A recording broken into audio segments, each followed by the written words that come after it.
Minglawa, this is Neji from Yedu Seka Wine Podcast. On our channel, we share essential stories inside and outside Myanmar of resilience, strength, passion, expertise, and creativity. We interview individuals and groups that aim to make a difference. We will dive deep and cover stories of youth from Myanmar and hope it will inspire you and why not, make you realize the potential that resides in you. You can find us on Spotify and YouTube. Stay tuned for more and don't forget to subscribe and follow. We are glad you are here.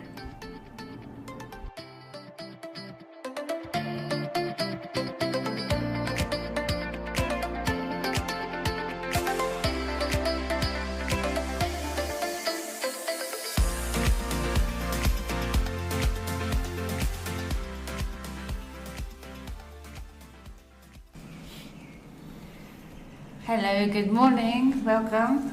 Morning. Morning. Welcome to Yedu Seka Wine Podcast. So we are very pleased today on the show to have Ma Zin Mar. So Ma Zin Mar, you are the leader of two women-led organizations. You have a PhD in Gender and Development Studies with the AIT in Bangkok. And you are also the mother of 3 sons and much more to say. So today on the show you will be mainly talking about women leadership. So we are very thrilled to have you here. Thank you for making the time. Thank you for inviting me to this program. Thanks. So without further ado, let me start with the first question. Could you tell us about your leadership journey, how it started and where you are now? Okay, it's a good question. So I would like to recall my childhood.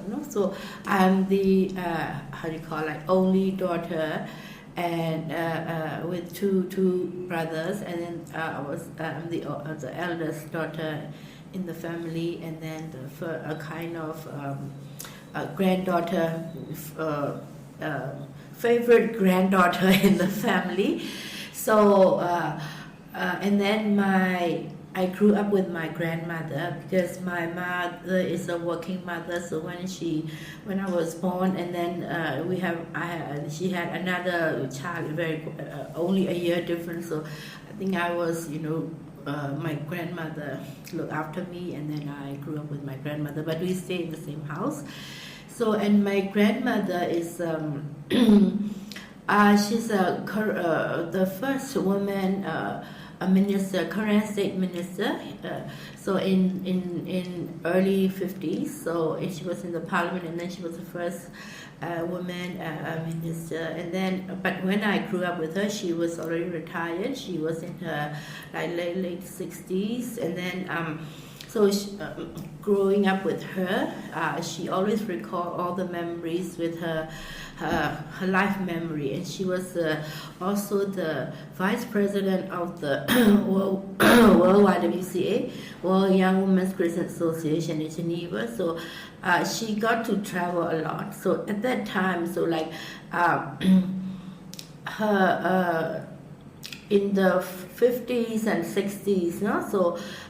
She traveled a lot. So she told me she had traveled to 29 countries, so including Europe. And the first meeting she went to Beirut. So all her travel diaries she shared with me. So I keep on hearing all these her travels, her good works, and then her memories, and then all the social works that she has done with the YWCA, and also she has a wide network of people, and then she helps a lot of people. So I think she has become my mentor, role model.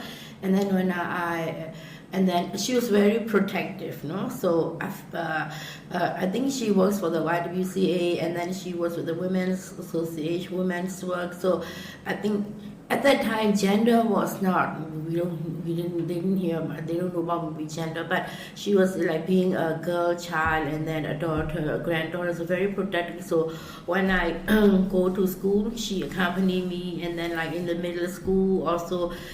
Somebody has to pick me up, you don't go at home by yourself. Although my school and my house is quite close, so something that's very. So I grew up in that, environment, so I didn't have confidence, to be honest. I didn't know, I'm always afraid, so like going to the market and with my friends in teenage years also, I never go alone or something like that. So I didn't have much confidence because I feel like, my grandmother is very protective, and then she doesn't want me to be hurt. And then I graduated, and then from Rangoon University, and then in 1994 she passed away. So she passed away. But after I graduated, I started because I'm very familiar with this YWCA work, because she always tells me about the YWCA works.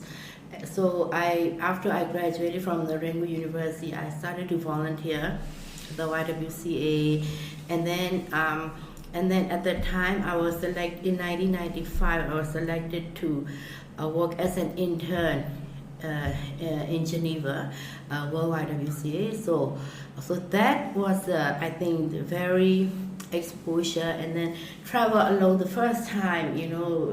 I travel abroad, travel alone and travel abroad. So at that time, the passport issue is quite very, very complicated. But I got this religion passport or something like that. So the first time going out of the country at that time was in 1995. So so through Singapore, and then I went to Zurich and then Geneva. So and then staying a year there, struggling alone means the first time, away from home, and then in a land that people don't speak English. Also, they speak French mostly, and then the working and the office, they speak French and English. So, but from that, from that year, because surviving alone means, become you got exposure, and then try to learn everything by yourself.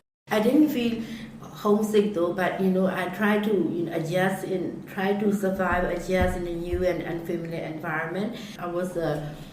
I become the lead for the programs, so different programs, design different programs, projects with the community. So I travel throughout the country, and then a lot of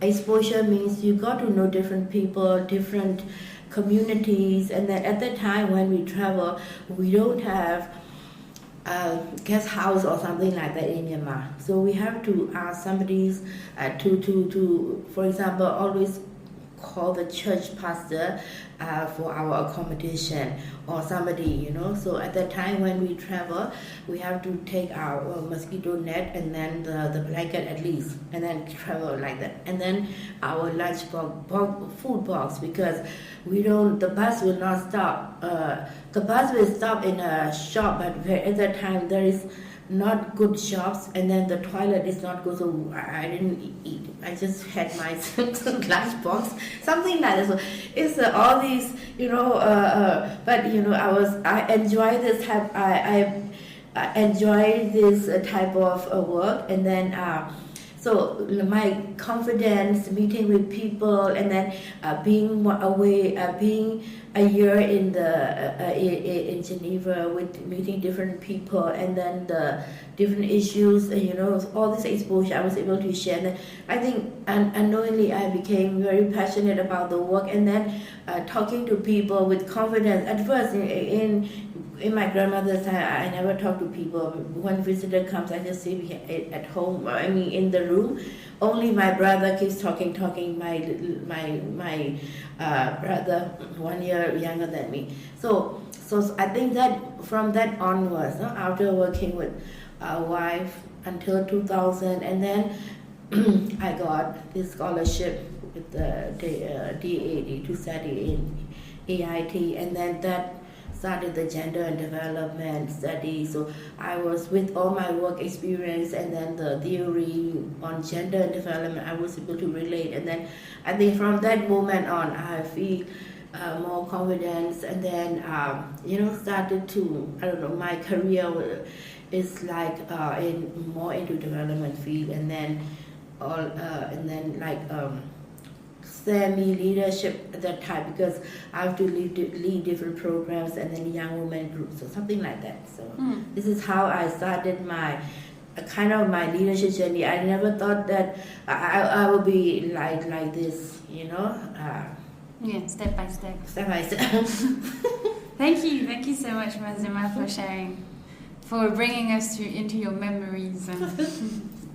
Thank you. So the next question is, are there any mentors or role models you have significantly influenced your leadership approach? So I would imagine your grandma is one of them.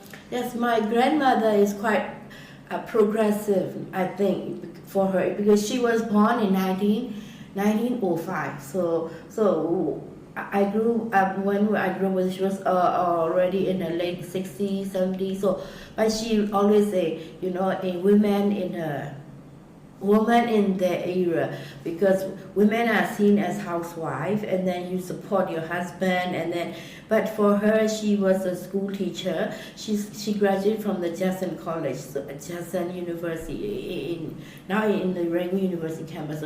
So she was a school teacher, and then she got married to my grandfather, who is a civil engineer. So my grandfather studied in the UK. So at that time, they were all we are from the Irrawaddy Basin. So my grandfather mother, so they are farmers, and then she has, like, my grandfather has 3 siblings, 2 boys and 1 girl. So in his family, his brother went to UK to study medicine. He went to UK to study engineering, but the mother didn't keep her in school. Until grade 8 she stopped her, because no need to study that high level. So at a very early age she got married with somebody. So, and then my grandmother at that time, she sold her boats and land to let the two boys study in the UK or something like that. So this is how my great grandmother is very authoritative. So when my grandfather got married to my grandmother, my grandmother's family is like, they're quite liberal, and then they're more liberal means, flexible type of family. And then my grandmother has also like 7 siblings, and then the father is a doctor in my great grandfather studied in the U.S. medicine school, but he came back and he was, for example, like one of the Karen leaders. Anyway, so this type of family. So my grandmother said, my mother-in-law is very strict. She asked she said, in the house, men's clothes and women's clothes you have to wash differently. You cannot mix, and then they have to keep the different wash basin, washing bowl for men clothes and women clothes, something like that. And then always men's preference. And then my grandmother said she had a hard time with her mother-in-law, but she was quite strategic. She has her own. She has a wide range of networks, and then she speaks English fluently, and then she's also a school teacher. So she started to do small business with some people because she writes well, she speaks well. So some business people, they know how to write contract or some network connection. So she's quite outgoing. She doesn't. My grandmother, she doesn't stay at the house because but while she is away from the house, my grandfather takes care of her 2 daughters, including my mother, and then some housework because there are some helpers there. So this type of woman, she is like that, and she travels abroad, and then gradually my grandmother said the mother-in-law started to realize that the daughter-in-law is not she has all the exposure, so gradually they got along well, like this, looking down on people or something like that.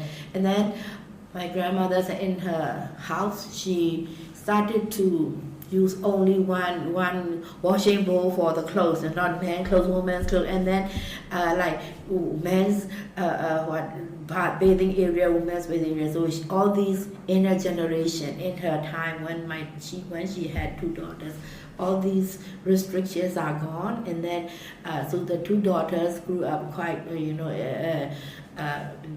like gender balancing or something. So that era. So she talks about her how her strategic dealing with the mother-in-law, and then the rest of the many women are like housewife, and then they are quite really housewife. Only her is like got exposure, travel, she knows people. So I think she is the closest person that I grew up with. So she has become my mentor, and then she guided me throughout my life, because she passed away in 1994. So I was at the time like 25. So I've lived with her for 25 years. So like all these memory, So yeah, she is, I think, my first role model.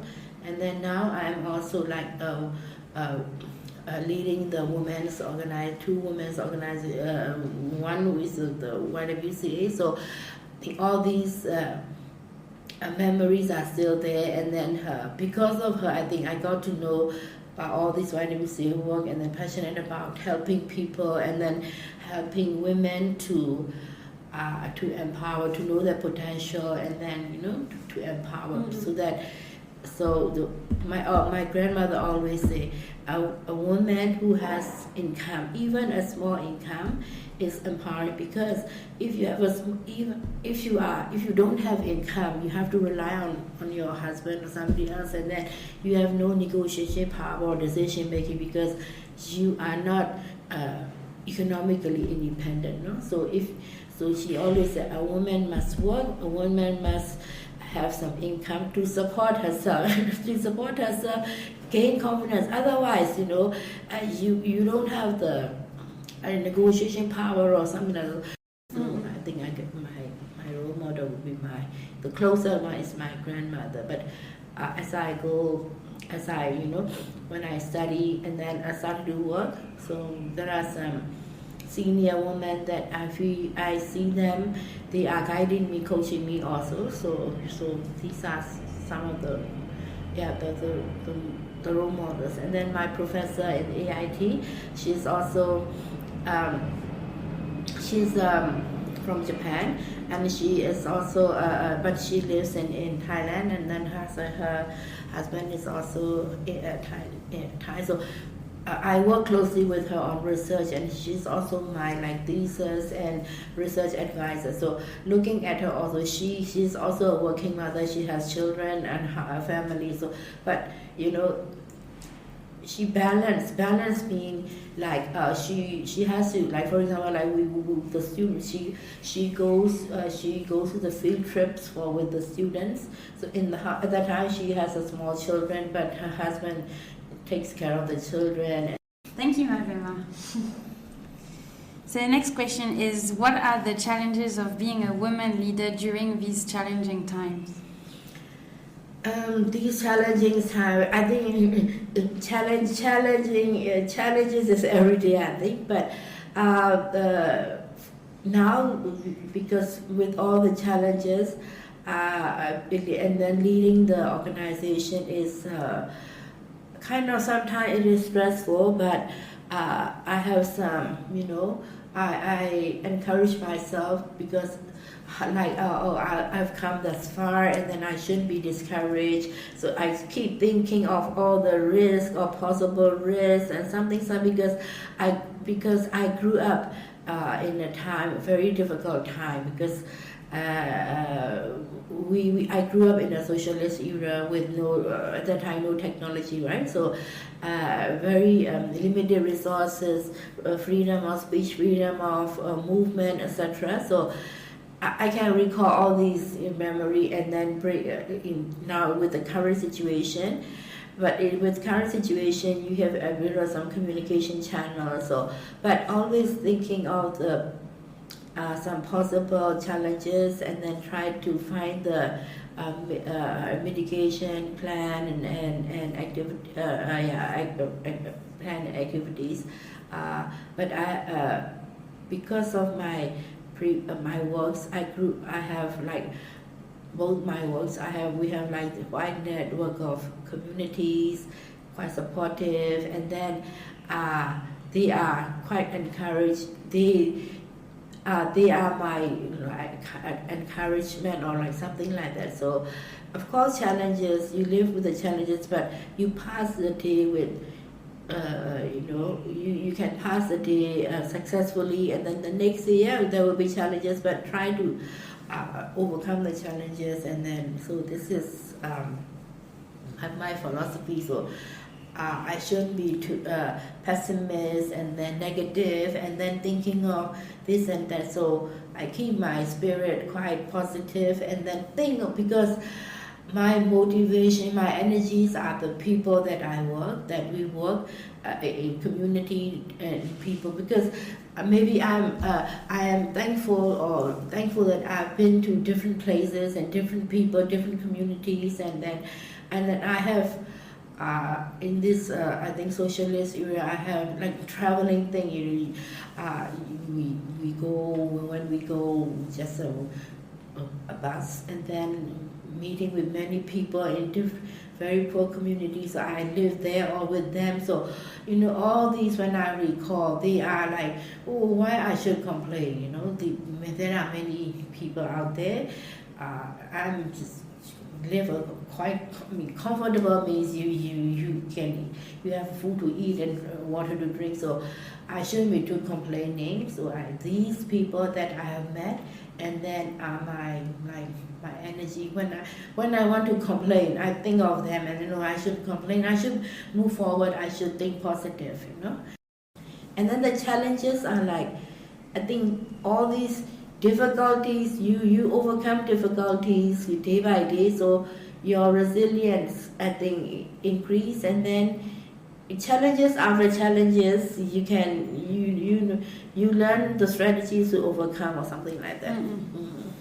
Thank you. Yes, one problem at a time. Yes. Makes sense. So you actually mentioned it a lot already, but how do cultural attitudes and societal norms in Myanmar influence gender role in education? Because like I said, this built-in concept of this our society, so they never think there is gender equality or equal access to education, about boys and girls, equal access to education. So that concept needs to be changed. That mindset needs to be changed. So otherwise, you cannot. There will be always a disparity. So in religion also, it's difficult to convince, like even in our leadership in religion is seen as the male are leading the some in different religions, right? So they don't see female eligible, or they are fit to, I don't know. So these ideology, these mindsets need to be changed. So to change, you need education, I think, from the very primary stage. In the primary level, you don't talk about what is gender, what is that, but incorporate all these concepts so that equal access to education, and then your thought process will be balanced. I think this is what my experience and my understanding, because when I look at some private school curriculum, like for example, like my children go to school, for example, they go to school, and then in the curriculum, I think they don't talk about gender, this and that, but the curriculum are integrated so that when you think, your thought process is a kind of towards a different seeing things from different perspectives. For example, like some men, so some boys, my own experience, like some boys, they walk, and then a girl with how do you call it, crop top or something like that, she walks, and then something like that. But so the boys, started to laugh or tease her, but this is a kind of harassment. But for those some study in the private school or something like that, my own experience, the girl pass like that, they pass like they didn't even, you tease or you harass. So this is, I think, education is very important. So I see that example, and then so things like that.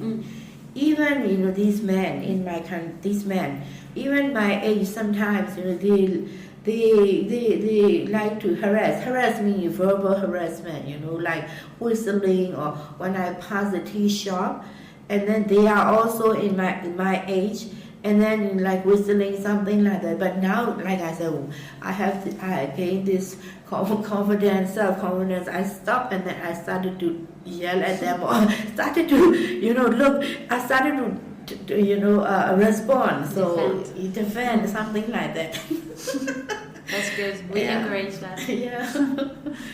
Thank you, Ma Zin Mar. So in the future, what changes or improvements do you believe are necessary to ensure better educational opportunities for girls and women in Myanmar? That's why in all community, different levels, we should advocate advocate, or like public education, public awareness, and for importance of education for girls and boys. Girls education important. We have to. This is a must that we have to work with the different communities, because still many communities believe, or they accept that the girls don't need good education because the men will take care of. But this is still built in, how do you call, belief, or maybe the mother or grandmothers grew up like this, and then they were in this a trend, because somebody look at the men look after them, and then head of the household looks after them. So this concept, or this ideology, mindset needs to be changed, needs to be changed, and can be changed. The mindset can be changed. We need to advocate, or like community education, that such mindset, built-in mindset, can be changed, or something like that. Culture can be changed, tradition can be changed. They are not stuck in somewhere, right? So this is awareness is needed. Thank you. So this is our last question for today, and I think it will be important. How can one empower young women to become more resilient? So this is also what you are doing in your work as a leader of 2 women organizations. So what would be your suggestion to our auditors listening? So it is important that we have, like, in our dream, or in our imagination also, it is important that we have a role model. What do you want to be, or something like that. And then in reality also, maybe your grandmother, your aunt, somebody can be your role model.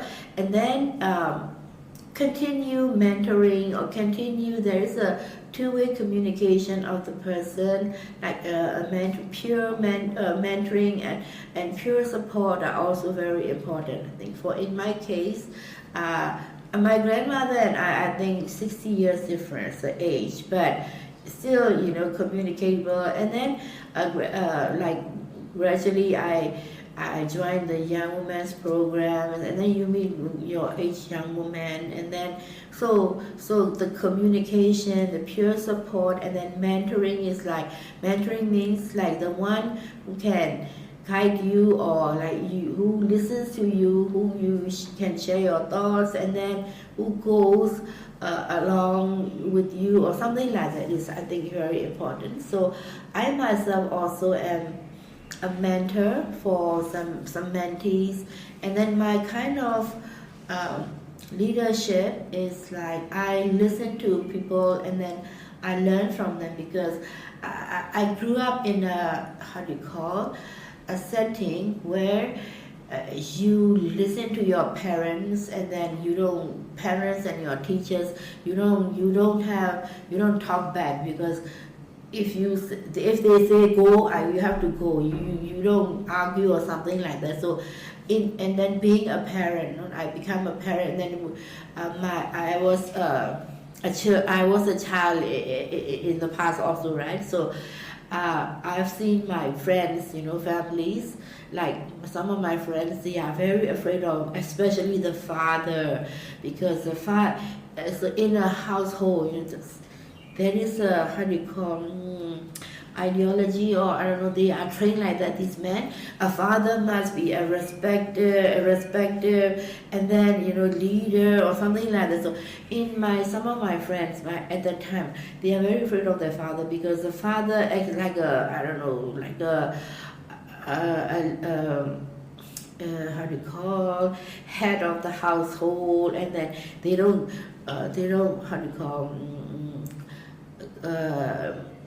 children, they are not friendly with the children. They don't listen to the children. They if they say this, you have to do that. So I don't want to be like this parent also myself, and then I don't want this type of treatment to myself also, because at home I grew up, but my parents are not like that. My parents are quite they listen to what I say, what we say, even though they have their own plan for us. They want us to become medical doctors or something, but we didn't turn out like that. But they didn't say anything. So all these parent and children relationship and communication, these experiences, I take this as a lesson, and then so when I become a parent, and also when I have to lead the organization, means I have to work with other colleagues, like different departments. So I never want to be a bossy woman, or I want to. I learn from them. I listen to them. So when we have a program consultation or new program design, I let the team members speak. I listen to their ideas, and then I support them. Because I support them what is going to be a reality, or what is going to be a practical one. So this is my type of leadership. I always listen to the team, not top down approach. Okay, you do this, you do that. I don't want to do like that. But when I am asked for decision making, or some major decision making, also I discuss with the team, and then what do you think? What is your idea? Like, instead of thinking with one brain, one head, 2-3 heads pulled together, and different ideas is always I think it's a workable one. So this is I train myself to be a leader who listens, not you do what I said or some type like that thing. And then I think this is my thinking has changed because I have exposure to different people, different communities, very poor community, very marginalized community, middle class community, different communities. So my brain started to think, and then from different perspectives, So I would say mentoring is important, and then the women needs also exposure to different situation, different situation. They need exposure. They shouldn't be locked in one job or one place. So the more you have exposure, the more you have this, your thinking has, thinking process expands or something like that. So this is, so exposure is needed, and then you have this pure support, communication, connectedness are all very important to become a leader, because you don't born as a leader. Your life journey, your experience has taught you to become who you are today. Yeah. Thank you. Thank you. Thank you, I Ma Zin talked too Mar. much. No, this was great.